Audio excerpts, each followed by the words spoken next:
Was there a commentary video in that portal? What the heck was that? Oh my god, I'm in Traverse Town! Thank you, Todd Howard! This is perfect. Traverse Town is a bridge point between worlds. This means I could find someone here who could take me home. And not just that, this gives me a perfect excuse to talk about Kingdom Hearts. Imagine for a moment it's 2002. You're only 5 years old and you're watching Disney Channel. Just when your favorite episode of Pepper Ann goes to commercial, you're greeted with this. I'm deep underground in Disney's top secret labs, where they make everything. Nice. Whoa. Wait until everybody sees this. Okay. Now what happens if I do this? Hello. What would you like to know? Whoa. What's the deal with Kingdom Hearts? Kingdom Hearts is the first video game of its kind. The project brings together the leaders in animated entertainment and advanced video game development. Gamers must battle through 10 worlds with over 100 different characters. From movies such as Nightmare Before Christmas, Aladdin, Alice in Wonderland, The Lion King, Hercules. I get it. It's like you're controlling the movies. How is it made? Accessing interview with game designer. What's he saying? The game took over 3 years and involved over 200 of our most talented artists and programmers. This game includes a new real-time 3D battle engine that has never been seen before. Kingdom Hearts is now available for PlayStation 2. Nice. Give me the cheat codes. Oh no, someone's coming. I'm out of here. Hey! Hey! That's it for now. I'm shutting down. I'm sorry, what? A top-of-the-line high-tech video game where you go to different Disney worlds and fight some of the most prolific Disney villains in history? All while playing is this weird Ash Ketchum-looking mother. Your toddler brain is fried. This is easily the coolest thing you have ever seen in the 5 long, hard, painful years you've been alive. You need this game. A nondescript amount of time later in the same year, you're with your older cousin and you look over at the shelf in his room. He has the game! You beg for him to let you play it, and he luckily obliges. Most likely assuming that there's no harm in letting a toddler play a PS2 game for a couple minutes. So the game boots up. You hear the enchanting piano tune on the main menu. You start a new game and you're underwhelmed. You don't know what to do. You're stuck on this island with all these weird kids. You can't leave until you find some coconuts for some reason. And this big mean kid with white hair keeps beating the crap out of you. This game sucks! All you wanted to do was hang out with Aladdin and beat up Jafar. You didn't sign up for this! So you quit the game, so you can go off and do something more productive with your time. Like watch Blue's Clues or swallow your own snot. Forgetting about this weird, crappy game you tried one time and going about your life. What I just described to you is essentially my first experience with Kingdom Hearts. And for many years, it easily could have been my last. I didn't really get into Kingdom Hearts for real until my teenage years when the PS3 remasters came out and I was already neck deep in the Final Fantasy rabbit hole that I still haven't escaped to this very day. Nowadays though, I love these games, and despite how convoluted the story can be sometimes, I still find myself coming back to them every now and then. And with 2022 being this series' 20th anniversary, I felt like it's finally time for me to talk about it. So with that said, what exactly is Kingdom Hearts? How is it connected with Final Fantasy? And how accurate was that extremely Y2K commercial I saw when I was little? Well, it all started, and you're not gonna believe this, with fricking Mario. After the release of Super Mario 64 in '96, the Japan-based company Squaresoft were in talks about making their own 3D platformer game to compete with Nintendo's Pudgy Plumber. This was quite the odd choice for the company, since at the time they were mostly only known for role-playing games like Chrono Trigger, Secret of Mana, and oh yeah, Final freaking Fantasy! These talks didn't last long though, as the higher-ups just didn't think it would be very successful, with one of them famously saying, "The only character that can compete with Mario is Mickey Mouse." Yeah, like that'll ever happen. They can't just walk next door and ask Disney to borrow their mouse for a bit. You know, because they share the same building. I'm serious. Square and Disney Japan just happened to share the same office building. So one day, Square producer Shinji Hashimoto was in an elevator with one of the top brass at Disney Japan and simply pitched the game idea to him. Kingdom Hearts started as a literal elevator pitch. The story only gets better from here. Disney's execs were all on board for the idea of a Disney crossover action game. And from here, Hashimoto put Tetsuya Nomura on as director for the project, which is, I'm sorry, but I have no idea what they were thinking here. No, hear me out. At the time, Tetsuya Nomura was not a game developer. He was a character designer, a concept artist. He had never directed the development of a video game before. This just feels like something that could have gone so wrong. Although, Nomura clearly seemed to know this, as his original idea for the game was much safer than what the series would eventually become. Nomura pitched a game about a young boy traveling to different Disney worlds and interacting with the characters. Nothing more, nothing less. Now you may be thinking, this doesn't sound too far off from what the game is, and to that I say, you haven't played the game, have you? But seriously, he wanted to tell a simple, kid-friendly, Disney-esque story, rather than Square's typical, more mature stories involving stuff like time travel, demigods, religious allegory, and an excessive use of Latin words. But then Square's higher-ups stepped in and encouraged him to make the game not just a Disney crossover game, but a Final Fantasy crossover as well. This in turn basically gave Nomura the go-ahead to get as crazy as he wanted. So he conceptualized the game's protagonist, Sora, a chainsaw-wielding anthropomorphic lion kid with a crown on his head. This time it was Disney's turn to speak up, as they took one look at this design and went, "What the f*** is that?" After Disney's less than favorable reaction, Sora's design was changed considerably from his original concept, swapping the chainsaw for a key and eventually removing all the lion-esque features entirely to turn him into just a normal human kid. Sora's new outfit was supposed to resemble the classic outfit of Mickey Mouse, but just Nomura-fied. People online have also drawn comparisons of Sora's design with the design of Sion, the protagonist of The Bouncer, another game Tetsuya Nomura did character designs for around the same time. Now, I haven't played The Bouncer, but I'm gonna assume there's no connection between the worlds of Kingdom Hearts and The Bouncer. But just to be sure, I called up my local The Bouncer expert to confirm this for me. No, there's no connection between the worlds of Kingdom Hearts and The Bouncer.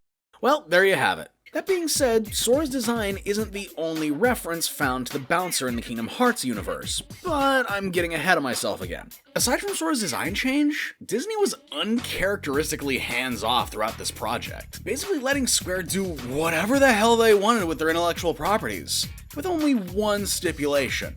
Mickey Mouse cannot be in the game outside of one scene.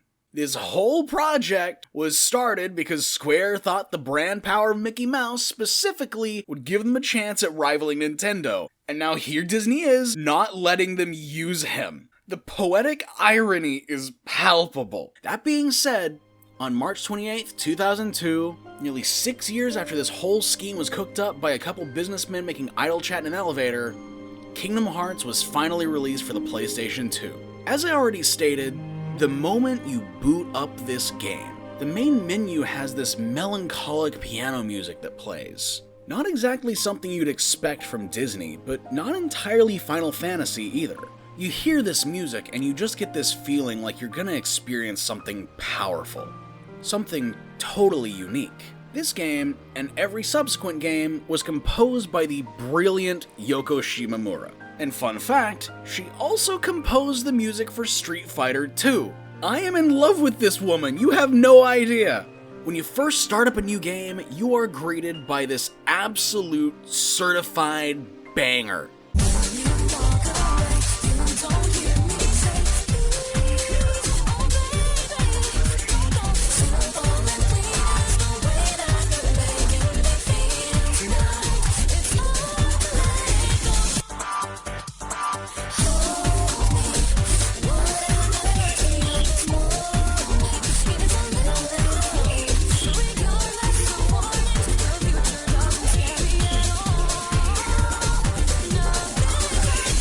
The music throughout this game does such an incredible job at setting the tone and personality it's going for.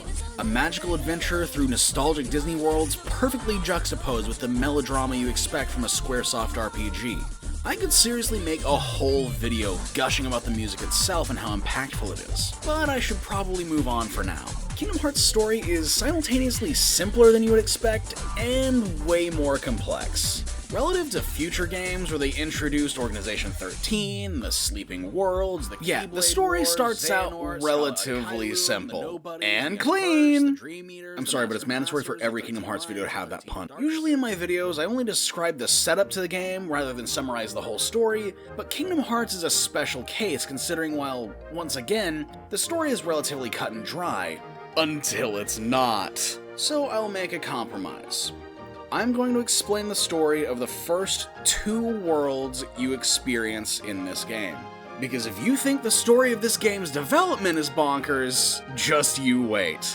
The game starts out on a tropical island known as Destiny Islands, which is an island inexplicably entirely populated by children. Now, I don't have any solid confirmation about this, but I have a theory that Destiny Islands is at least loosely inspired by Tom Sawyer's Island from Disneyland, considering it's half confirmed that the island we see in the game is just an island off the coast where all the kids go to hang out, not dissimilar to Tom Sawyer and his friends in Mark Twain's original novel. But I digress. You are immediately introduced to 3 teenagers, the protagonist Sora and his friends Riku and Kairi, who are trying to build a raft to travel to different worlds. It is not explained how they expect to get to different worlds through a raft, and you're just gonna have to get used to that feeling. But after hanging out with his friends and helping them build a raft, Sora goes home, only to then notice a storm brewing above the island. He runs off to make sure the raft is okay, but when he gets there, he discovers strange creatures there instead. And Riku is there rambling nonsense about doors and darkness before you're both swallowed by a black vortex. It's like something out of a Lovecraft novel, minus the racism. Out of nowhere, though, there is a glimmer of light, and you're freed from the vortex holding a strange object. The word Keyblade rings repeatedly in Sora's mind, and this Keyblade gives the user the power to fight these dark creatures. Sora runs off to find Kairi, but when he finally catches up to her, she flies right through him like a ghost. The door has opened. The world is consumed in darkness, and our main cast of Sora, Riku, and Kairi are the only known survivors. In case you've forgotten, this is a Disney game! Speaking of Disney, let's look over at the game's other set of supporting characters, the Royal Magician Donald and the Royal Knight Goofy of Disney Castle. They serve King Mickey, who has suddenly gone missing, but he was courteous enough to leave a note. The king, as he's called throughout the game, had been observing the stars, the light of different worlds, and realized that they were spontaneously disappearing, one after the other. The king left on a quest to find the origin of these attacks, but also entrusted Donald and Goofy with a quest of their own, to find the boy who wields the Keyblade, for he holds the key to everyone's survival. After the destruction of Destiny Islands, Sora wakes up in Traverse Town, the world people are transported to when their own worlds are destroyed. I'm sure everything's fine. Not long after waking up, Sora meets Squall from Final Fantasy VIII, who reminds you that this is in fact a Final Fantasy crossover game too. From here you end up meeting Yuffie and Aerith from Final Fantasy VII. You know, it's just nice to see that Aerith's fully recovered from that unsightly belly button piercing incident that happened a couple years ago. Through Squall, who's called Leon in this game for some reason, along with Yuffie and Aerith, Sora finally meets Donald and Goofy. Now that Donald and Goofy have officially found the Keyblade wielder, it's up to the 3 of them to travel to different worlds in search of the King, Riku, and Kairi, while also finding and sealing the keyholes of each world to stop them from being devoured by the Heartless. Holy crap, I forgot to explain the Heartless! The Heartless are the main threat of the game. They're the ones that invaded Destiny Islands and made Riku go a bit cuckoo. They're creatures created from the darkness in people's hearts, and can turn people into more heartless by consuming their hearts. These aren't physical hearts, by the way, this isn't Mortal Kombat. The hearts mentioned in Kingdom Hearts are more symbolic of a soul, so keep that in mind going forward. But the Heartless are currently under the control of a shadowy organization made up of some of the most prolific Disney villains in history. Maleficent, Jafar, Captain Hook, Hades, Ursula, Clayton, and Oogie Boogie. Okay? Those last 2 kinda killed the vibe, but regardless, look at that lineup! So yeah, as you travel through the different worlds, you're also unknowingly taking down this organization piece by piece. Or are you actually playing right into their trap the whole time? From here, the game kinda just becomes what I thought it was when I was little. Travel to areas from different Disney movies and explore.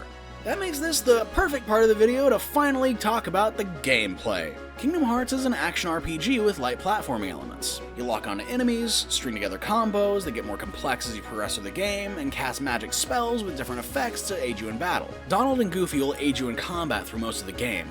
Donald being a mage who casts support spells on you usually immediately after casting on yourself, and Goofy, the ultimate Giga Chad. He's the Juggernaut, and nobody stops the Juggernaut. Their combat AI is decent, but also fully customizable in the menu, which is really cool. It's rare to see this level of personalization in a game from this time period. You really can tweak their behaviors to your exact preference. Honestly, while I know this is gonna draw some glares, Kingdom Hearts combat reminds me a lot of Dark Souls. Okay, but hear me out. I'm not saying this in terms of difficulty. The game never gets close to Souls hard. Except for some late game stuff like Sephiroth, who's voiced by Lance freaking Bass of NSYNC fame, by the way. But generally, the game definitely feels like Dark Souls in terms of the combat loop. Just like in Dark Souls, everything is active. You can't pause the game to change equipment or use an item. You have to do all that during active combat while also observing the attack patterns of the enemy to find an opening. If the save points in this game worked more like bonfires, I honestly wouldn't hesitate to call this a sort of proto-Souls-like. I know that's gonna anger some people, but I just have 2 words for you guys. Dodge roll.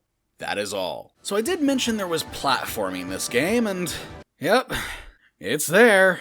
It's there, and it makes me sad. The platforming in this game is just so slippery and imprecise. There are some platforms that you have to hit just right or you just slide right off. It is an absolutely miserable experience, only compounded by the camera. The camera in this game, and I cannot stress this enough, hates you. The camera hates you, the camera hates happiness, the camera has a TikTok account where it re-uploads Family Guy clips, the camera has a family vlog channel, the camera doesn't clean up after its dog in the park, the camera doesn't return its shopping cart at Walmart, the camera wants you and everyone you know and love dead. This might be the worst camera I have ever experienced in the video game, which just makes the lock-on feature in combat not just more useful, but pretty much mandatory for most encounters. If this game didn't have the lock-on feature, it would be nigh unplayable. Luckily though, platforming is a relative rarity in this game and is pretty much rendered pointless once you unlock the high jump and glide abilities later on in the game. But let's talk about these Disney worlds real quick, shall we? Throughout the game, Sora and the gang will travel to Wonderland, Tarzan's Deep Jungle, which I hate and I will explain why later, the Olympus Coliseum, Agrabah, Monstro of Pinocchio fame, Atlantica, Hot Topic, and Neverland. Each world has its own sort of niche that represents the film that it's based on. For example, Wonderland is a claustrophobic and trippy area full of weird puzzles. Olympus Coliseum holds tournaments for you to enter, and Deep Jungle gives you no direction or instructions on what to do next, and forces you to wander aimlessly around until you accidentally stumble across the next cutscene to move the story forward. Yeah. Some of the instructions on what to do next in some of these worlds range from extremely vague to completely non-existent, which I guess is nice to incentivize exploration, but man, it gets grating at times. Then you have the final thing in this game that grinds my gears to an absolute pulp. Every time you travel to a new world, you have to travel there in the Gummy Ship. The Gummy Ship is, how do I explain this while wasting as little precious oxygen as possible? Star Fox. If it were bad and not fun. There. That's all I have to say about the Gummy Ship. You have to do these every time you go to a new world, and they never get better. They never add any more twists other than putting more shit in your way for you to either dodge or shoot at. You can customize your ship with new parts you collect along the way, but why would I waste more time on these segments than I already have to? These segments are the purest form of filler. Absolute landfill. After saying all that, I need to stress that I still really like this game. Kingdom Hearts is a really jank game that might not have aged all that well mechanically, especially compared to its sequels, but the story, the characters, and the overall feel of this game really is like nothing else. Plus, you have to remember that this was Nomura's first time as a game director, and as a first attempt, I think he did really well. If you can get past how bizarre it is seeing Disney characters interacting with Final Fantasy characters and anime OCs, and you just let yourself go along with the hearts and darkness mumbo jumbo, you will find yourself experiencing one of the most shockingly impactful stories in gaming.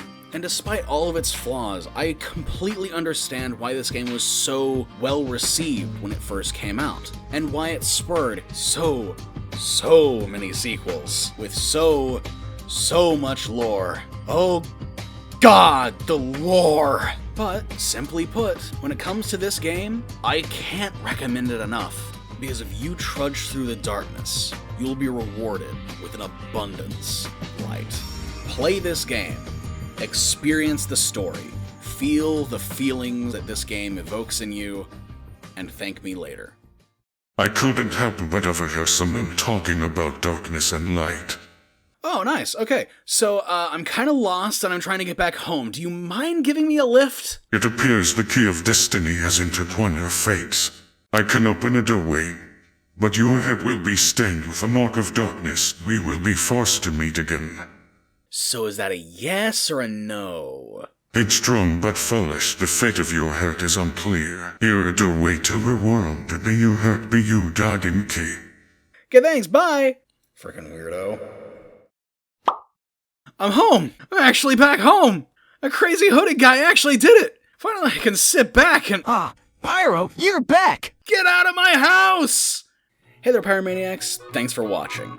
If you like this video, then leave a like and become a pyromaniac yourself by subscribing. Also, don't forget to follow me on Twitter at PunishPyromon and listen to my podcast, the YTFA Podcast. And maybe join our Discord as well. We have a lot of fun on there, so don't forget to check us out. Anyway, until next time, Merry Christmas, Happy New Year, and remember to stay nerdy, my friends.